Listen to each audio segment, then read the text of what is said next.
Sana magising na ang mga Pilipino sa katotohanan. Mahirap yung ginagawa ng mga politiko natin eh. Kinasabwat pa ang UAE sa China upang lalong ilugmok ang mga mahihirap ang bayan. Ang kaguluhan sa bansa ay upang pagtakpan ang mga isyong kinakaharap ng ating gobyerno, ng mga politiko. Mantakin mo, ang dolyar ngayon ay 58 pesos na sa bawat isang dolyar. Kaya yung sinasabi ko, pag umabot na ito sa 60 pesos, 60 ay siguradong nasa recession na tayo. At saka baka magpuan na ito, mag-shutdown na ang gobyerno natin. O kayo mga inutil na military, ano ngayon sasahurin ninyo? Kaya mantakin mo, ang utang ng Pilipinas ngayon ay may nagsabi sa akin 18 trilyon na. O, samantala nung umupo siya, kwan lang, 14.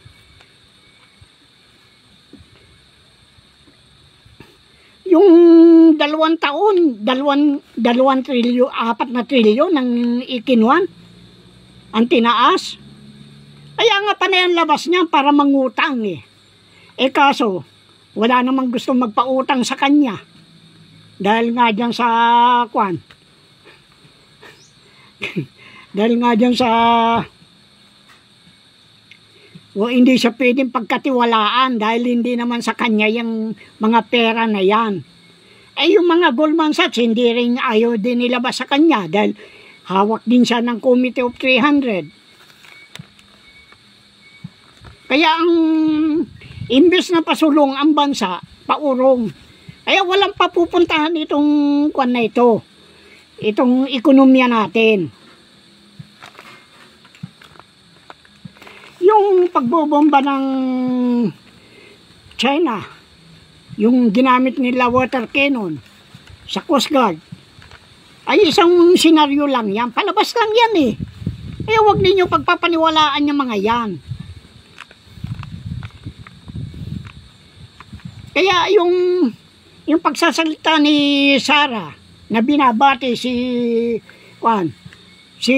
Siping, ang ginamit niyang pananalita hindi Bisaya, hindi Tagalog, hindi English, kundi Mandarin. Isang kalukuhan na yun eh. Oh. Kaya yan, ang mga Marcos na yan at saka mga Duterte, magkasabwat yan.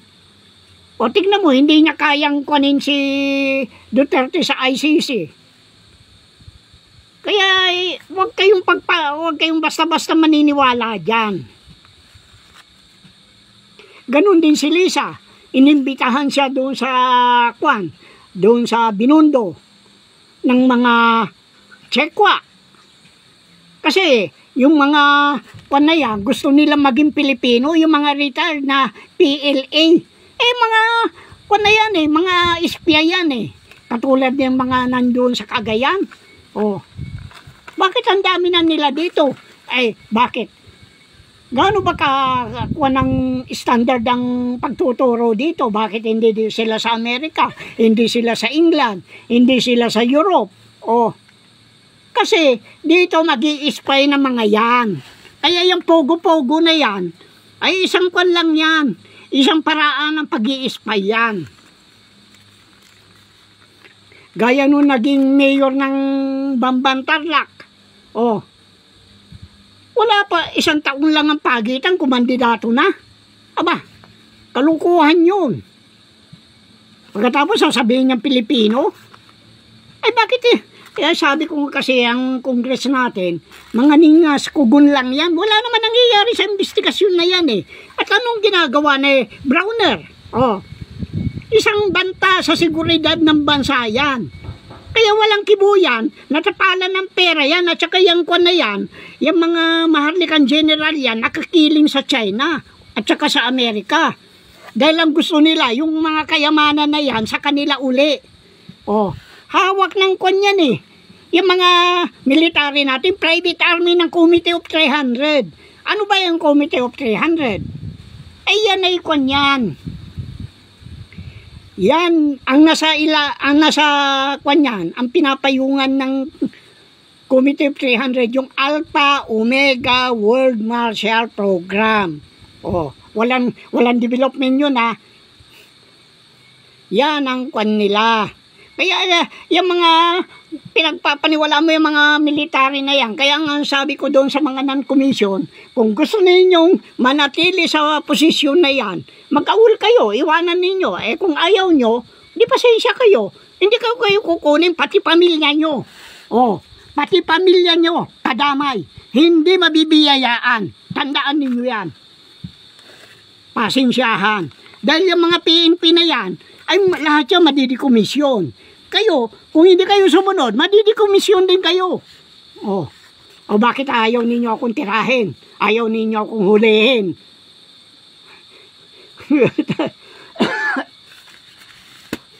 Kaya yung mga kwan na yan, mga palabas lang yan. At yung mga tao naman doon, pagtatanggol pa nila yung kwan na yan, yung mayor na yan, pinakitaan lang kayo, binigyan lang kayo ng konti-konting barya, pinakain lang kayo ng taho, mabuting tao na. Putang ina nyo, hindi ninyo alam ang ginagawa ng mga inchik dito. Yang mga kayamanan na yan ay gusto nilang angkinin. Kaya sila na dito. Pumapasok na sila sa politika. Inuunti-unti na tayo eh. Kaya kayong mga tigabambang, mga tanga kayo, mga mukhang pera. Oh, barya-barya lang. Putang ina nyo, kinakagat na ninyo. Kaya kayo, hindi din kayo kasali dito sa mga kayamanan dito. Pagkatapos sasabihin ninyo, nagkuhan naman kami, ulol. Hindi ako ganon.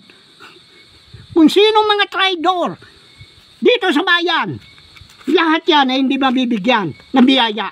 Tandaan ninyo yan. Dahil ako, pag ako nagsalita, kung ano lumabas sa bibig ko, yun na. Hindi pwedeng baluktutin yan. Kahit na sino, maliban dun sa kataasan. Ang dali lang yan eh. O, sino nag-iimbestiga? Si Gatchalian. Isa din yung check yan eh. O, paano pagpapaniwalaan mo yan? At ang patunayan na hindi yan Pilipino. Bakit hindi niya hanapin yung kung sino yung ina niya na sinasabi niya? DNA. O, ganun lang kadali.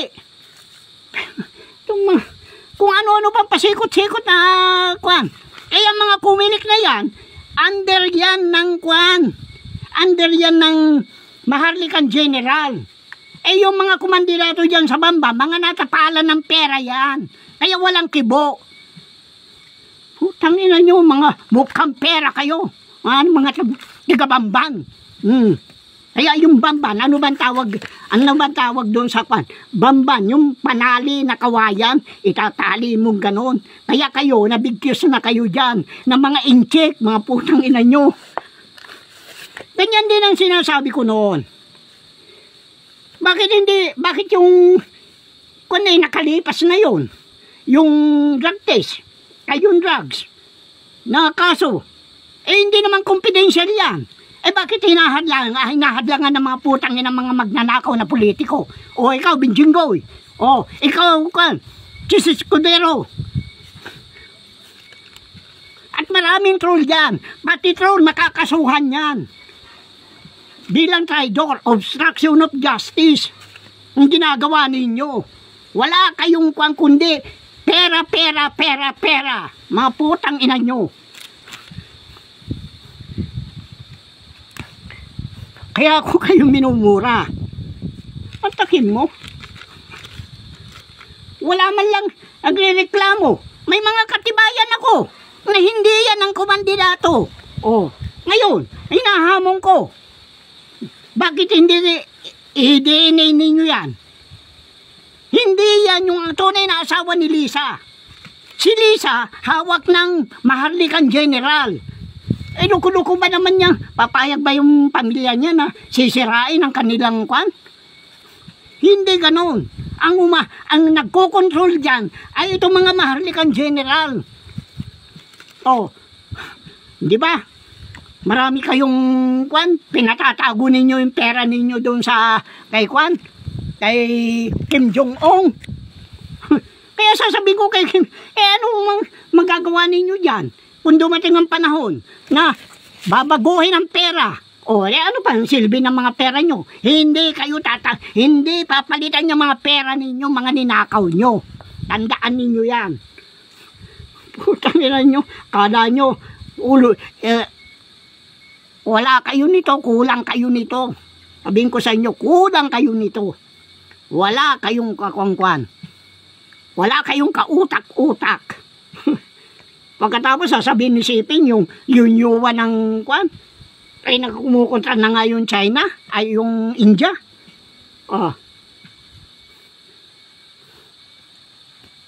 Kaya yan ang sinasabi ko. Yan. Kasi namihasa kayo sa pagnanakaw nyo eh. Kaya nga inuulit ko, yung sinasabi ninyong utang, kaya pinalaki ng pinalaki yan eh. Upang pagkuhan, babayaran. Babayaran. Kaninong magbabayad? Ayan ang kuhan. Yung treasury ban? Aba, anong pakialam ko sa inyo? Kayo nagbenta niyan. Bakit? Ako ba nagbenta niyan? May kinalaman ba ako dyan? Sa mga treasury ban na binibenta nyo? Hindi ako siraulo, hindi ako ulol na katulad nyo. Paano yan ngayon? Wala namang utang ang Pilipinas eh.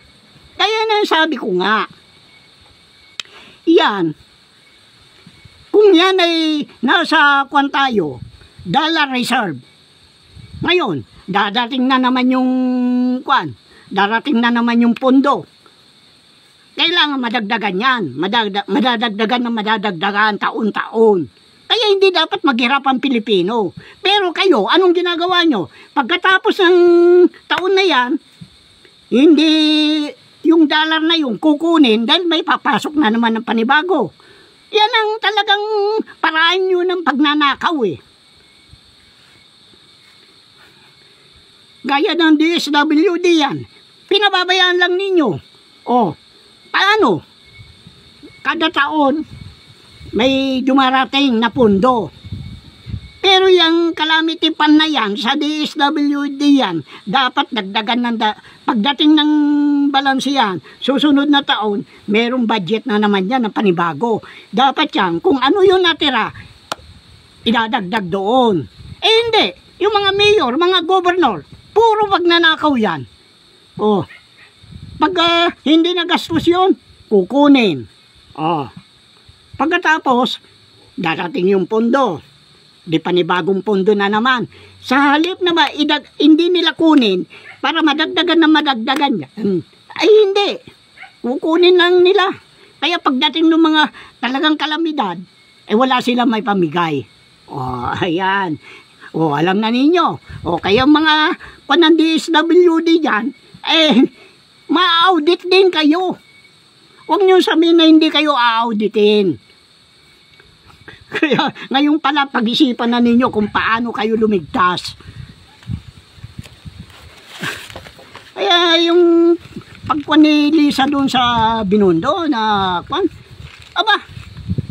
kumana yung yung mga retired na PLA, sila na nangunguna doon na sasabihin mga Pilipino kami, mga inchik nga kami, pero mga kwang kami, pusong Pilipino, ulul. Tanginan nyo, sinong gagaguhin ninyo? Kaya yung Duterte na yan, at saka yung Marcos na yan, magkasabwat yan. Sasabihin, bakit kumampi sa Amerika, kalaban nga yan yung China? Sinong gagaguhin niya? Ako? Bakit sasabihin ninyo, yung emperor na Chuwataili, pagkatapos kinukunik niya kay Rizal, yung putang inang Marcos na yun, na diktador na magnanakaw, ikukunik niya kay Rizal. Hindi lang ninyo alam kay si Rizal kung ano Kaya ako, natatawan na lang ako sa inyo.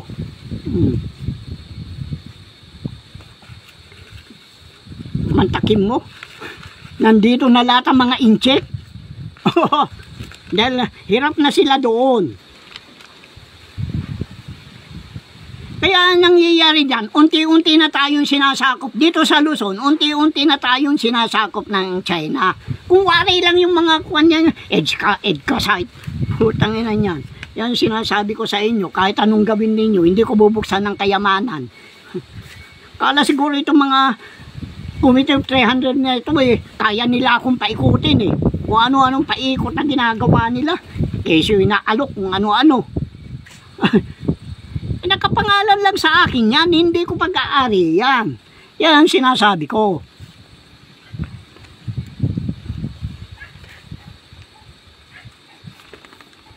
Yan. Dapat yung DNA din yung Marcos na yan. Dahil hindi yan kumandidato. Pinaliwanag ko na yan sa ICC, hindi yan yung kumandidato. Kaya alam ng ICC yan. Kaya nga si Gutierrez, kumalas na sa United Nations dahil napansin niya talagang totoo lahat ang pinagsasabi ko.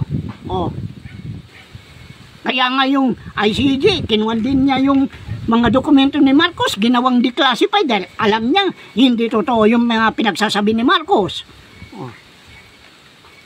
Na nakukan sila. Nalalagay din sa alanganin. Putang itong Marcos na ito, putang ina, siraulo na ito.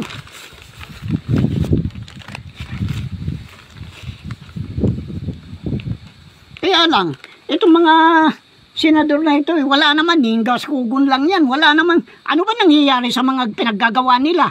Pinagkakaperahan nila yan dahil sinasabi ko nga, wala ng pondo. Aminado, yung mga nagseminar sa Cebu. Ngayon, pagtataksin mo, yung mga maliliit na tindahan, putang ina, kung yung putang ina ng presidente kuno hindi nagbabayad ng tax, bakit kayo magbabayad? Huwag kayong magbayad ng tax. Magkuhan kayo ng civil disobedience. Idemanda ninyo ko. Ako na nagsasabi, huwag kayo magbayad ng mga income tax ninyo, mga kuhan ninyo. Hindi nga nagbabayad ng state tax yan pagkatapos kayo magbabayad, obligahin kayo, huwag kayo magbayad. Ayaw mo sila. Mananagot ako. Putangina nyo. Kung talagang matapang kayo. Kaya yung mga troll, mga vlogger, mga kwan lahat yan, mga bayaran lahat yan. May mga palatandaan, yung tainga ganon. Sarang, luping kung tawagin sa Ilocano, may kaso. Salang pagpatay. Ginawa ni Marcos. Nagpa-kwan siya. Plastic surgery. Kumuha sila ng kasing katawan, kasing kwan sa Pilipinas. Binayaran nila yung magulang. Binagsakan nila malaking pera. Ang sabi, dadalhin namin sa Amerika itong anak mo. Pag-aaralin, ganon. Pero wala, pinatay yun. Ipinalit yung nakakulong na tunay na anak ni Marcos, nakakulong. Ipinalit yun. Pagkatapos, pinalaya ito, pinatay yun. Pinalabas ng patay yun. Ganyan ang nangyari yun sa BBM ngayon. Patay na yun. Ikukuha ninyo si Maharlika. Hindi si Maharlika ang nagpaplano niyan. Anong ginagawa mo anyo? Hindi ba national advisor ka? Kaya mga presidente dito, mulat-mula pa, kwan nga mga figurehead yan. Kaya problemado ngayon ni Anyo kung paanong gagawin nila dahil naghahangad ng mga putang ng mga Maharlikan general na yan, mga religion na kakampi ng mga Marcos at saka Duterte na mabatuhan ng ginto, mga gold bars. Saan ngayon ang gold bars? Wala.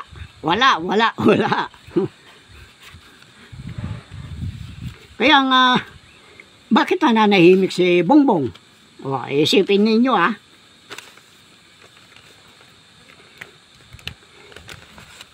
Ito yung mga ganitong katwiran ay kinukuha nito karaniwang ginagamit sa pampolitika, military, mga intel upang mapagtakpan ang mga namumuno o mga gumagawa ng desisyon mula sa mga sensitibong kontrobersyal na aksyon.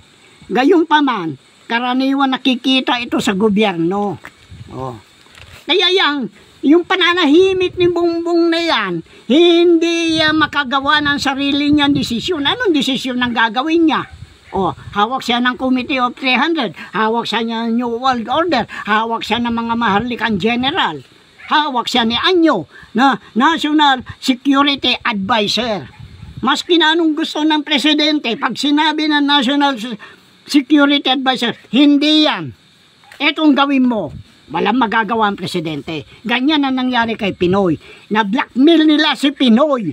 Yan ang totoo, hindi ba Anyo? Oh, Gibo, hindi ba totoo? Oh. Kaya Lorenzana. Oh. Putang ina niyo, mga retired na kayo, pagkatapos upuli kayo diyan. Dahil kayo, mga garapata ng Amerika. Yan ang totoo niyan. Ako, kaya ba ninyo ako na paikutin? O kayo Committee of 300? May magawa ba kayo sa akin? Wala kayong magagawa sa akin.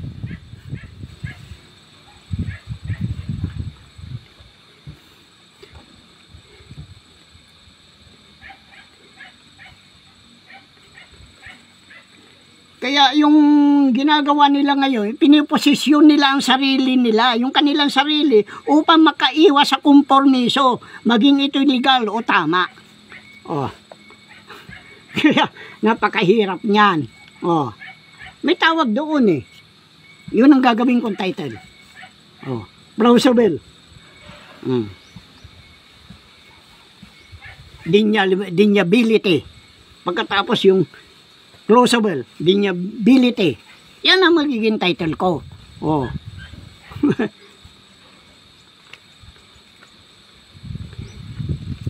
Ngayon, ang pananahimik ni Bongbong Marcos ay tanda ng pag-iwas upang ang kanyang kapalpakan ay maituro sa iba. Di ba sinasabi nilang ang tumatayong panggulo ngayon ay si Lisa? Kaya nga, sinasabi ni Duterte, weak leader. Oh. Paano hindi weak leader? Hindi naman siya makapagdesisyon. Oh.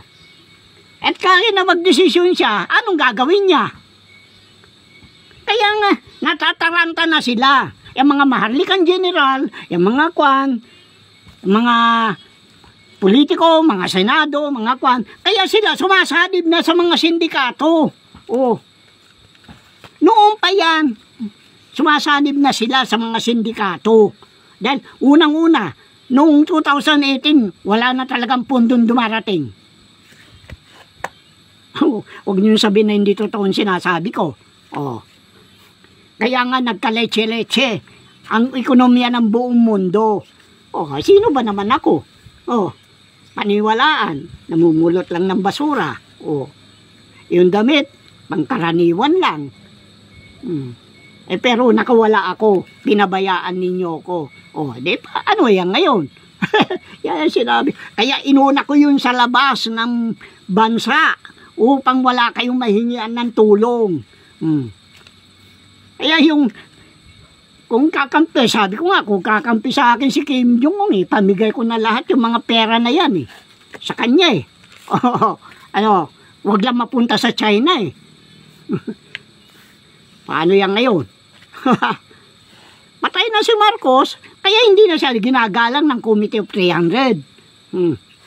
Gagalang pa ba siya? Ganyan din ang gagawin sa akin. Lahat ng pabori, bibigay lahat. Lahat ng masusunod, lahat ang gusto ko. Pero, pag namatay ka, kanila na naman yan. Ay, hindi naman ako ganon. Hindi ako ganon. Panuorin ko muna kayong malugbok. Hindi siya weak leader, kundi tuso na gaya ng kanyang ama na magnanakaw. May iba pang, ito na nga yung sinasabi ko, yung iba pang dapat ninyong malaman, mga lima, ang Pangulo ng Bansa ay palamuti lang o tauhan ng maharlikang general ng Committee of 300. Maski na yung tatay niyang magnanakaw ang nagtatag ng Alpha Omega World Martial Program. Ngayon, upang wag mahalata, ginalagyan nila ng development.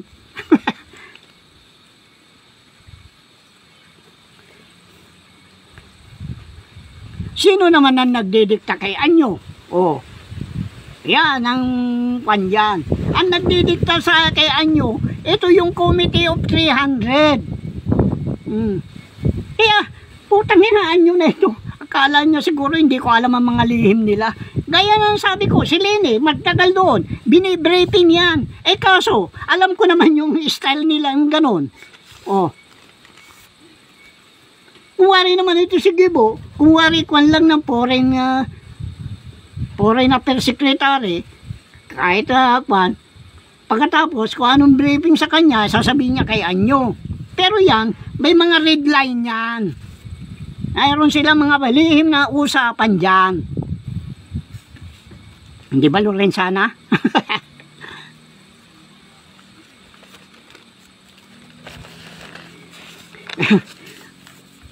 Kaya nga, yun ang sinasabi ko, nakawawa ang bayan. Kinakawawa na itong mga putang ina ng katulad ng mga tigabamban na yan, na kunting barya lang, ipinagbibili na nila ang kaluluan nila. Mga traidor kayo sa bayan. Kaya marapat lang hindi kayo mabahagi na ng mga kayamanan na ito. Sabihin ko sa inyong totoo, pinagmamalaki ninyo yung putang inang magnanakaw na uto-uto kayo. Yabi mabait. Nakaw.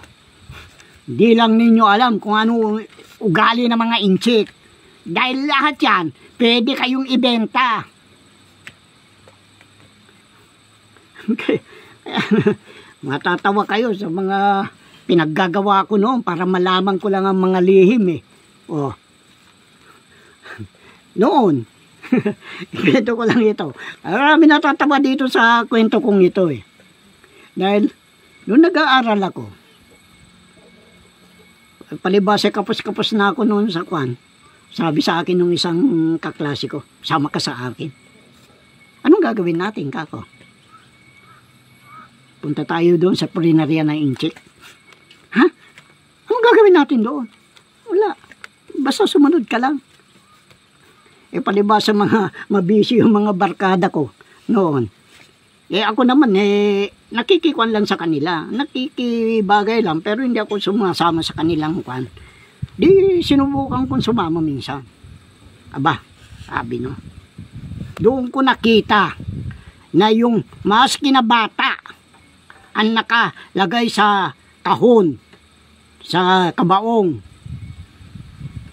ay malaking nicho, malaking kabaong ang ginagamit. Oh, dahil 5 pangalan ang ginagamit ng mga inchik na yan.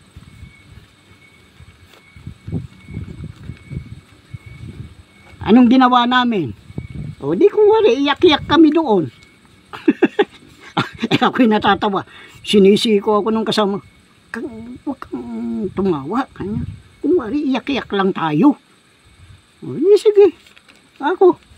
Pagkatapos, nung kung sa matapos na kaming kumwari iyak-iyak, mga 1 oras, binayaran kaming tigbe 25 pesos. Mahalaga pa noon dahil ang kwan noon ang sweldo ng kwan 4 na piso eh. Abay kako, maganda. Kako. pero kako, para hindi ko kayang sikmurain. Hindi ko kayang sikmurain yan, kako. Eh, wala naman tayong ginagawa. Pagkatapos namin magkungwari iyak-iyak, ang sabi sa amin, ali kayo, kain kayo, walang hiya. Abi, putang inantok ako. Pinakakain na kami, walang hiya pa kami. Hindi, kain lang, kain. Maski na nung kanyang, basta kain kayo. Alam namin pagod kayo, iyak-iyak. Meron tiga-iyak para yung mga patay nila. Eh talagang ganyan lang ang buhay. Dahil ako, sumakripisyo talaga ako. Talagang pinadaan ako sa hirap upang kung gaano ako katatag na hindi ako matutokso. Yan dapat ang ugaliin ng mga Pilipino. Yan ang sinasabi ko. Dapat yan ang ugaliin. Yung yung salitang pagtitiis. Oh. Eh putang mga mukhang pera yung mga tigabamban. Oh. Huwag kayong sumama ang loob nyo. Dahil totoo yung sinasabi ko. Kaya pati yung mga kumandidato dyan, na kumwari kalaban ng Mayo, ng putang inang inchik na yan, ay kwan yan. Mga natapalan din, kaya walang kibuyan eh. Oh, kung bigyan ng tiga 5 milyon bawat isa. Oh. Yung putang ina niyan, yung ginagastos ng putang ina niyan, pera din ng kwan natin. Oh. At tapos sasabihin niya, inupahan lang. Hanapin ninyo yung ina. Sabihin ko sa inyo, hanapin nyo yung ina. Idi-ina yan. Oh. Sasabihin, patay na, pwede lang hukayin. Yan sinasabi ko. Oh. Yan lang. Katulad ni Marcos, hindi yan ang kumandidato. Sinasabi ko. Pero wala kayong ginagawang kwan dyan. Wala kayong ginagawang paraan dyan upang makundi na yan. Dahil na, ang sabi ko nga, ang Comelec, ang mahawak sa Comelec ay mga maharlikang general. Oh. Kaya walang silbi ang mga putang na yan. Kaya nga yung mga magnanakaw na yan, nanalo pa rin, magnanakaw na nga. Oh. Dahil sa pera na yan, na pera ng bayan. Oh. Ang putang inang estrada na yan. Diba sa pinakain mo sa mga anak mo, nakaw, kaya puro nakaw din ang nangyayari dyan.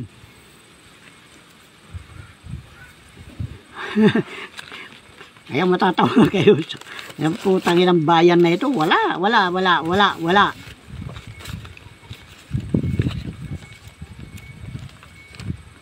Kaya nga sabi ko, si Anyo, sina Lorenzana, sina Santiago, lahat ng mga general dyan, mga kasapian niya, New World Order, at mga kanya, membro ng Mason. Oh. Kaya ang gumawa ng desisyon dyan, ay yung si Anyo, para magkaroon ng EDCA site. Oh. Putang ina mo ka, Anyo ka. Tandaan mo yan. Tandaan mo yan. Tignan na natin ang galing mo pagdating ng panahon. Putang ina nyo yung dalawa ni Lorenzana. Oh. Putang ina nyo, puro kayong mga magnanakaw.